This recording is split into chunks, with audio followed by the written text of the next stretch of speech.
एक व्यक्ति अपने जीवन में उन्नति करना चाहता था, पर उसके जीवन में कुछ खास नहीं हो पा रहा था।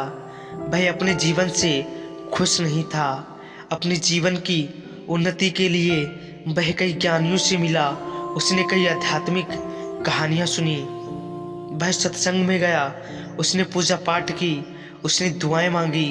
वह दूर दूर दर्शन करने के लिए भी गया। उसके जीवन में कोई परिवर्तन नहीं आया। वह जहाँ पहले था आज भी वही था। वह अपने जीवन से दुखी हो गया था। उसे अब जीवन जीने में मजा नहीं आ रहा था। एक दिन उसका एक मित्र उसके पास आया और उसने कहा, हम कुछ लोग एक यात्रा पर जा रहे हैं। जहाँ हम जा रहे हैं वहाँ पर एक ऐसी जगह है जिसकी परिक्रमा करने से सारी मनोकामनाएं पूरी हो जाती हैं। क्या तुम भी चलोगे? उस व्यक्ति ने सोचा, वैसे भी जीवन में कुछ नहीं हो रहा है, वहाँ भी चलकर देख लेते हैं। वह अपने मित्रों के साथ उस जगह के लिए निकल गया। ये 1 महीने की यात्रा उन्होंने कर ली थी और वह लगभग पहुंचने ही वाले थे। तभी एक जंगल के रास्ते में एक सन्यासी बैठा था। उसने उन्हें जाते हुए देखकर कहा, अरे वहाँ कहाँ परिक्रमा करने जा रहे हो? मेरी ही परिक्रमा कर लो, सब कुछ मिलेगा जो तुम चाहोगे। किसी ने उस सन्यासी की तरफ ध्यान नहीं दिया, पर उस व्यक्ति ने उस पर ध्यान दिया। उसने देखा कि वह सन्यासी बड़ा शांत है। उसके चेहरे पर अलग ही खुशहाली है। वह वहीं उस सन्यासी के पास रुक गया। बाकी लोगों ने कहा कि तुम यहाँ रुककर गलती कर रहे हो, तुम्हें जीवन में कुछ नहीं मिल पाएगा। पर वह तो रुक गया और उसने उस सन्यासी की परिक्रमा भी शुरू कर दी। वह परिक्रमा करता और अपने मन में हजारों चीजें मांगता। उसने धन मांगा, सुख मांगा, सम्मान मांगा, हमेशा खुश रहने का वरदान मांगा। जब भी वह एक चक्कर लगाता, एक मनोकामना मांगता। उसने लगभग 45 चक्कर लगा लिए थे। सन्यासी उसे देखकर जोर जोर से हंसता। उस व्यक्ति की परिक्रमा रुक ही नहीं रहती। तब सन्यासी ने उससे कहा, अब रुक भी जाओ, क्या पूरी दुनिया मांग लोगे? आखिरकार 10 चक्कर और लगाकर वह व्यक्ति रुक गया और कहा, गुरुदेव, मुझे आप पर पूरा भरोसा है। मैंने जो मांगा है आप वह जरूर पूरा कर देंगे। गुरु जोर से हंसे और गुरु ने कहा, अगर कोई सांस ले रहा हो और वह कहे कि मुझे सांस चाहिए, तो तुम उसे क्या कहोगे? उस व्यक्ति ने कहा, वह तो कोई पागल ही होगा। गुरु ने कहा, अगर कोई आंखों से देख सकता है और वो कहे कि मुझे आंखें दे दो, मैं देखना चाहता हूँ, तो तुम उस व्यक्ति को क्या कहोगे? उस व्यक्ति ने कहा, बिल्कुल वह पागल ही होगा। गुरु ने कहा, अगर कोई बिल्कुल स्वस्थ हो और वह अपने पैरों से चल सकता हो, फिर वह बैसाखी के सहारे चले, तो तुम उसे क्या कहोगे? उस व्यक्ति ने कहा, बिल्कुल अवश्य वह कोई पागल व्यक्ति ही होगा। गुरु मुस्कुराए और गुरु ने कहा, ठीक है, मेरे साथ चलो, तुम्हें कुछ दिखाना चाहता हूँ। गुरु उस व्यक्ति को लेकर एक गांव में गए। वहाँ से दूसरे, फिर तीसरे, ऐसे ही करते करते उन्होंने 10 गांव पार कर दिए। वह व्यक्ति थक चुका था और उसने कहा, गुरुदेव, आप कहाँ ले जा रहे हैं? गुरु ने कहा, तुम्हें कुछ दिखाना है। फिर वह दोनों 11वें गांव में पहुंचे तो वहां उन्होंने देखा एक जगह बहुत भीड़ लगी थी। कोई मर गया था, उसी धरती पर लिटा रखा था। गुरु ने उस व्यक्ति से कहा, जाओ और उस मृत व्यक्ति से कहो उसका इकट्ठा सारा धन चोर लूट कर ले गए हैं। उस व्यक्ति को बड़ा अजीब लगा, पर उसने बिना कोई सवाल किए उस धरती पर लेटे मृत व्यक्ति की कान में कहा, तुम्हारा सारा धन चोर लूट कर ले गए। ये कहकर वह गुरु के पास आकर खड़ा हो गया।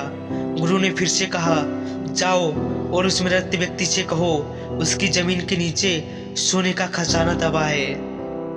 वह व्यक्ति फिर से उस मृत व्यक्ति के पास गया और उसके कान में कहा, उसके कान में कहकर वह फिर से गुरु के पास वापस आ गया। गुरु ने कहा, जाओ एक बार फिर से कहो कि उसके सारे दुख दूर हो जाएंगे। एक मंत्र मिला है। उस व्यक्ति ने तीसरी बार फिर से उस मृत व्यक्ति के कान में कहा और कहकर वापस गुरु के पास आकर खड़ा हो गया। गुरु ने कहा, क्यों? उस व्यक्ति ने कुछ नहीं कहा। क्या वह भागने के लिए तैयार नहीं है? क्या वह उठ नहीं रहा है? उस व्यक्ति ने कहा, गुरुजी क्यों मजाक उड़ाते हैं? भला मरने के बाद कोई भी उठता है? किसी ने कुछ सुना है? किसी ने कुछ चाहा है? या कोई कुछ कर सकता है? हम जो कर सकते हैं जीते जी ही कर सकते हैं, मरने के बाद कोई कुछ नहीं करता। गुरु जोर से हंसे और गुरु ने कहा, अच्छा तुमने सही कहा, चलो और एक चीज दिखाता हूँ। गुरु उसे एक दूसरे गांव में ले गए। वहाँ रास्ते में एक औरत मिली। देखने में बहुत सुंदर थी पर पागल थी, ज़्यादा नहीं, थोड़ी सी। गुरु ने कहा, क्या यह औरत सुंदर है? उस व्यक्ति ने कहा, हाँ ये तो बहुत सुंदर है। गुरु ने कहा, पर कोई फायदा नहीं, इसे अपनी सुंदरता का पता ही नहीं है, और अगर ये सुंदर ना भी होती तो भी उसे पता ही नहीं होता। तुम्हें पता है ये गरीब से दिखने वाली औरत यहाँ के सबसे बड़े धनपाल व्यापारी की पत्नी है। व्यक्ति ने कहा, अरे इसके पास तो बहुत कुछ होगा। गुरु ने कहा, ये अपना 2 वक्त का खाना भी दूसरों के यहाँ मांगकर खाती है। ऐसा नहीं है कि इसके घर पर इसे कोई खाना नहीं देता, पर यह पागल है और इसे दूसरों से मांगकर खाने में ही आनंद आता है। तो बताओ, इसकी धन दौलत का कोई फायदा हुआ? व्यक्ति ने कहा, नहीं, ऐसी किस्मत का भी क्या फायदा कि सब कुछ है और कुछ भी नहीं। इतना भी नहीं कि जितना गरीब के पास होता है, कम से कम उसके पास समझ तो होती है। गुरु हंसे और गुरु ने कहा, चलो तुम्हें एक और चीज दिखाता हूँ। गुरु और वह व्यक्ति एक दूसरे गांव में एक अमीर व्यक्ति के पास पहुंचे। गुरु को देखते ही वह अमीर व्यक्ति गुरु के चरणों में गिर गया और कहा, गुरुदेव आप कहाँ चले गए थे? मैं बहुत दुखी हूँ। इतनी धन दौलत और इतना ऐशो आराम होकर भी मेरे मन को सुकून नहीं मिल रहा। मेरे परिवार में झगड़े रहते हैं। मेरी पत्नी मुझसे रोज झगड़ा करती है। जीवन जैसे नर्क हो गया है। कभी कभी तो मन करता है कि कहीं जाकर मर जाऊं। मैं अपने जीवन से दुखी हो गया हूँ। मेरे जीवन में ना प्रगति है और ना ही कोई उन्नति। ये कैसा अजीब सा जीवन जी रहा हूँ, कुछ मिलता ही नहीं है। गुरु ने उस अमीर व्यक्ति से कहा, तुम कल सुबह मेरे पास आना। गुरु और वह व्यक्ति वहां से चल दिए। रास्ते में गुरु ने उस व्यक्ति से कहा, क्या सोच रहे हो? उस व्यक्ति ने कहा, उस अमीर व्यक्ति के पास सब कुछ है जो मैं चाहता हूँ, जिससे मुझे खुशी मिलेगी, पर वह ये सब पाकर भी खुश नहीं है। क्या इन सब चीज़ों से खुशी नहीं मिलती? आखिर वह दुखी कैसे हो सकता है? गुरु मुस्कुराए और गुरु ने कहा, जो मर गए हैं वह कुछ भी नहीं कर सकते।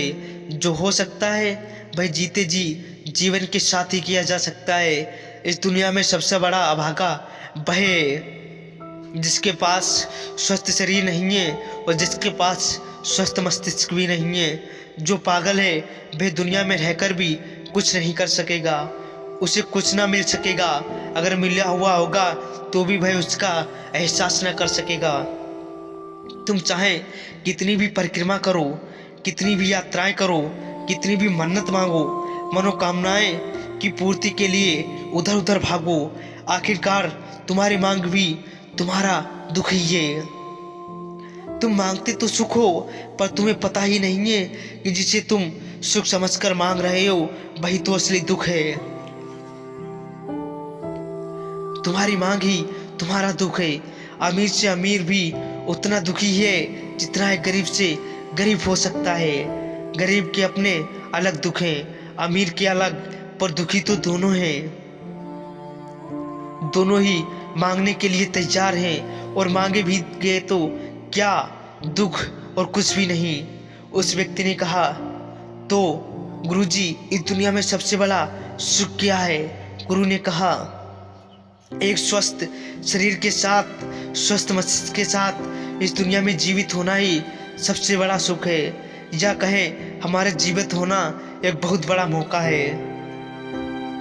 कुछ भी कर दिखाने का, कुछ भी कर जाने का, वरना मुर्दे कुछ नहीं कर सकते।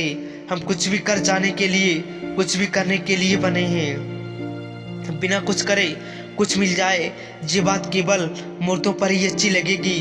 कुछ लोग जिंदा होते हैं पर वे मुर्दों से भी बेकार होते हैं, क्योंकि मुर्दे की मजबूरी है कि वह कुछ नहीं कर सकता, पर वह जो जिंदा है और मुर्दों की जिंदगी जीते हैं क्योंकि वह करना ही नहीं चाहते। वह चमत्कार चाहते हैं, वह जीवन में खुशी तो चाहते हैं पर कर्म करना नहीं चाहते। उस व्यक्ति को गुरु की बात समझ आ गई। वह गुरु के चरणों में गिर गया और उसने कहा, गुरुदेव मैं समझ गया। मैं अभी तक मुर्दों का जीवन जी रहा था, सोच रहा था कि कोई आए और मुझे खुशी देकर जाए। आपने अपने जीवित होने की खुशी और सुख को और शक्ति को मैं नष्ट कर रहा था। अब आपका बहुत आभार गुरुजी, मुझे ये समझाने के लिए। उस व्यक्ति ने समझ लिया कि जीवन में सबसे कीमती चीज जीवन ही है।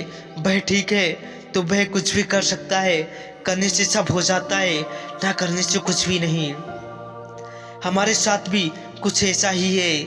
हम बहुत कुछ करना चाहते हैं और उसे करने के लिए बस एक मौका ढूंढते रहते हैं, बिना ही जाने कि वह मौका तो आपको कब का मिल चुका है। आपका जीवन होना ही वह मौका है, आप कुछ भी कर सकते हो।